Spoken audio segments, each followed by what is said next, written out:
Oh no, tidak. Celaka 13. Ngeri banget tau nggak? Nggak tahan aku denger itu. Bikin ngeperati, serba nggak enak rasanya. Buat rasa tertuduh, mana bisa kita menggenapinya. Jadi nggak yakin kalau gitu.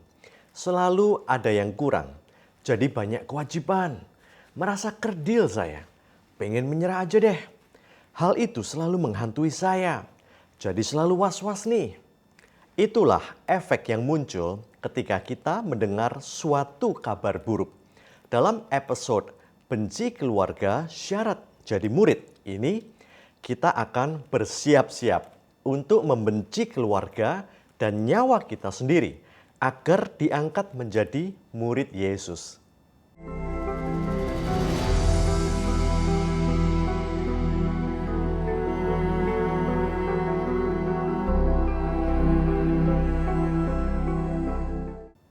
Dalam seri Bad News episode Benci Keluarga Syarat Jadi Murid ini, saya bersama Divine Netizen atau warganet surgawi akan mengeksegesis Lukas 14 ayat 26. Yesus berkata, "Jikalau seorang datang kepadaku dan ia tidak membenci bapaknya, ibunya, istrinya, anak-anaknya, saudara-saudaranya laki-laki atau perempuan, bahkan nyawanya sendiri, ia tidak dapat menjadi muridku." Bertahun-tahun ayat ini mengusik nalar saya. Jika saya tidak membenci ayah, ibu, istri, anak-anak, saudara laki-laki atau perempuan, dan nyawa saya sendiri, saya tidak lulus disebut murid Yesus. Masa Yesus seegois itu sih? Cinta Yesus sih nggak masalah. Tapi kalau sampai harus membenci papa, mama, istri, adik, dan kakak, kan nggak masuk akal. Saya punya semuanya itu dan nggak mungkin saya benci mereka. Saya dibesarkan oleh orang tua yang saya cintai. Saya berumah tangga, punya istri dan anak-anak agar bisa mencurahkan kasih sayang buat mereka. Setidaknya 19 kali Alkitab menyebut agar kita taat dan menghormati orang tua. Berulang kali Alkitab juga mengajar agar mengasihi istri, anak, dan saudara. Bagaimana bisa menghormati dan mengasihi namun sekaligus membenci mereka? Oh, mungkin artinya boleh kita mengasihi mereka, tapi jangan sampai melebihi kasih kita kepada Yesus. Matius 10 ayat 37, barang siapa mengasihi bapa atau ibunya lebih daripadaku, ia tidak layak bagiku. Dan barang siapa mengasihi anaknya laki-laki atau perempuan lebih daripadaku, ia tidak layak bagiku. Misal, jika waktu antar istri atau orang tua ke dokter berbarengan dengan waktu ibadah gereja, kita harus tetap pilih ke gereja. Jika orang tua atau pasangan kita tidak setuju kita ikut Yesus, jangan pedulikan mereka. Meski harus berpisah dengan mereka sekalipun, kita akan lakukan demi ikut Yesus. Agar layak bagi Yesus, kita harus lebih memilih Yesus meski harus mengorbankan keluarga. Bro and sis, apakah pengertiannya memang begitu? Yuk kita pakai prinsip siapa audiensnya ya. Saat mengajar ini, Yesus berbicara kepada orang banyak yang berduyun-duyun mengikuti perjalanannya. Orang banyak ini terdiri dari orang-orang Israel yang mempraktekkan Taurat dengan kekuatannya sendiri. Selama 3,5 tahun pelayanannya, inti pengajaran Yesus kepada mereka adalah, berhentilah menggenapi Taurat dengan kekuatanmu. Percayalah kepadaku, Sang Mesias itu, yang akan menggenapi Taurat itu bagimu nanti di hari penyalipanku. Orang Israel ini mengira dengan sakleknya mereka mengamalkan Taurat seperti mengasihi bapa, ibu, istri, anak, dan saudaranya, itu akan membuat mereka layak menjadi murid Yesus. Maka Yesus mengeskalasi standarnya.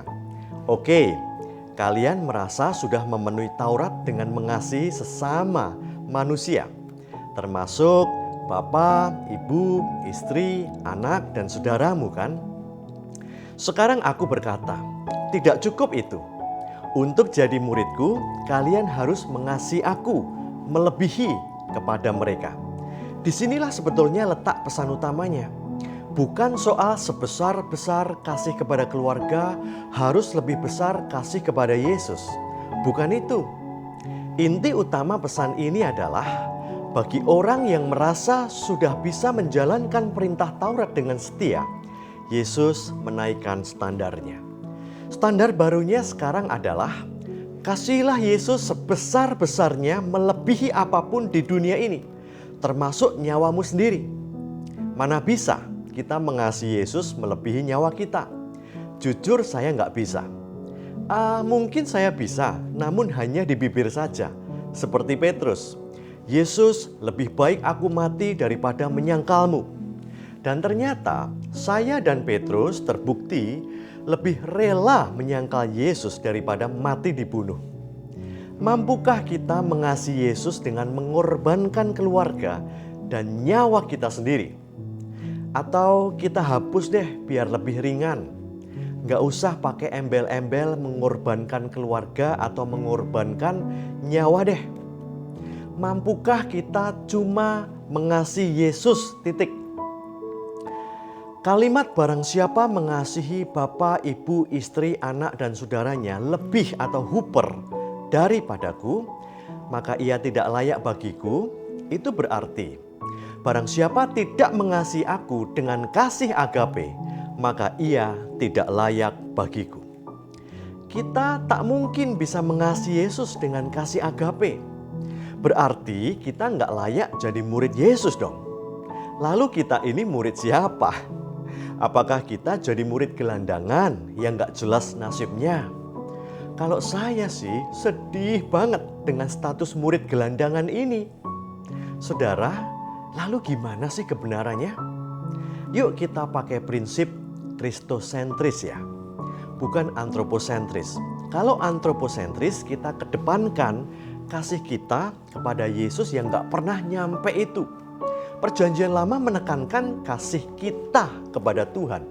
Namun perjanjian baru menekankan kasih Tuhan kepada kita. Maka kita pakai kristosentris dengan mengedepankan Kristus yang telah mengasihi kita. Inilah perintahku, yaitu supaya kamu saling mengasihi seperti aku telah mengasihi kamu. Dia telah mengasihi kita, berarti Yesus sudah terlebih dahulu mengasihi kita sebelum kita bisa mengasihi Dia. Mana yang datang lebih dulu ini menjadi penting loh. Karena bisa-bisa berakibat terbaliknya pemahaman secara besar-besaran. Kalau kita pikir bahwa kita yang harus mengasihi Yesus dahulu, maka selamanya perkataan Yesus ini akan jadi bad news.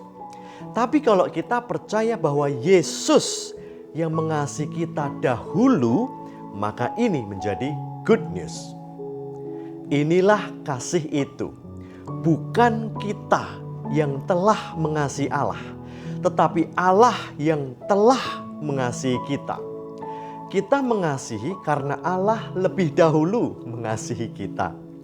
Kita nggak harus menyerahkan nyawa kita untuk jadi muridnya. Dia telah menyerahkan nyawanya untuk kita. Mana buktinya? Tidak ada kasih yang lebih besar daripada kasih seorang yang memberikan nyawanya untuk sahabat-sahabatnya. Demikianlah kita ketahui kasih Kristus, yaitu bahwa Ia telah menyerahkan nyawanya untuk kita. Demikian pulalah tiap-tiap orang di antara kamu yang tidak melepaskan atau apotasomai dirinya dari segala miliknya tidak dapat menjadi muridku. Perikop ini berjudul segala sesuatu harus dilepaskan untuk mengikut Yesus. Ini adalah standar yang ditinggikan Yesus kepada orang Israel yang merasa sudah memberi segalanya untuk Allah. Kita belum bisa melepaskan harta, pekerjaan, dan keluarga kita untuk mengikut Yesus. Maka Yesus mengambil inisiatif melepaskan dan mengosongkan dulu segala miliknya untuk kita. Kristus Yesus yang walaupun dalam rupa Allah, tidak menganggap kesetaraan dengan Allah itu sebagai milik yang harus dipertahankan, melainkan telah mengosongkan atau kenoo dirinya sendiri dan mengambil rupa seorang hamba dan menjadi sama dengan manusia. Dan dalam keadaan sebagai manusia, ia telah merendahkan dirinya dan taat sampai mati, bahkan sampai mati di kayu salib. Yesus secara totalitas telah melepaskan segala sesuatu darinya untuk kita. Kesetaraan dengan Allah dilepas untuk jadi manusia dengan rupa hamba. Nggak hanya itu, sudah jadi manusia, rela mati di kayu salib lagi. Bro and sis, tadinya kita pikir untuk menjadi murid atau matetes, kita harus benci bapak, ibu, istri, anak, saudara, dan nyawa kita. Namun ternyata status kemuridan itu telah dianugerahkan. Kita diangkat menjadi murid saat kita menerima kasih Allah yang telah memberikan nyawanya bagi kita. Kita disebut murid saat kita tinggal di dalam Allah yang telah melepaskan segalanya bagi kita. Lalu di Lukas 14 ayat 28-32. Yesus menganalogikan syarat jadi murid ini seperti membuat perhitungan harga anggaran membangun sebuah menara dan harga untuk pergi dalam sebuah peperangan. Menjadi murid seperti membangun menara atau pergi berperang. Kita harus menghitung harga dan syaratnya dahulu agar jangan sampai mandek proyek pembangunannya di tengah jalan karena nggak cukup biayanya. Atau kalah konyol di medan peperangan karena jumlah pasukan kita kalah banyak dari lawan. Hitung dulu harganya jadi murid. Bisa tidak membenci bapak, ibu, istri, anak, saudara, dan nyawa sendiri. Jangan sampai kita gugur jadi murid di tengah jalan karena tiba-tiba kita masih lebih mengasihi keluarga dan nyawa kita daripada kepada Yesus. Yesus ternyata memberi kunci jawaban di Lukas 14 ayat 31 dan 32. Atau raja manakah yang kalau mau pergi berperang melawan raja lain, tidak duduk dahulu untuk mempertimbangkan apakah dengan 10.000 orang ia sanggup menghadapi lawan yang mendatanginya dengan 20.000 orang. Jikalau tidak, ia akan mengirim utusan selama musuh itu masih jauh untuk menanyakan syarat-syarat perdamaian. Saudara, Yesuslah utusan Allah agar kita didamaikan dengan Dia. Karena kita ini pasti kalah perang. Karena musuh atau syaratnya itu jauh lebih tinggi dari kemampuan kita. Kita pasti gagal jadi murid. Yesuslah yang membuat kita tidak pernah kalah dalam peperangan, saudara. Yesuslah yang telah menyerahkan nyawanya bagi kita. Bukan nyawa kita bagi Dia. Yesuslah yang telah melepaskan segala sesuatu dari dirinya untuk kita. Bukan segala milik kita bagi Dia. Yesuslah yang telah membuat kita layak menjadi muridnya. Karena Yesus, bad news telah berubah menjadi good news. Jadi bro and sis, tetaplah mau belajar.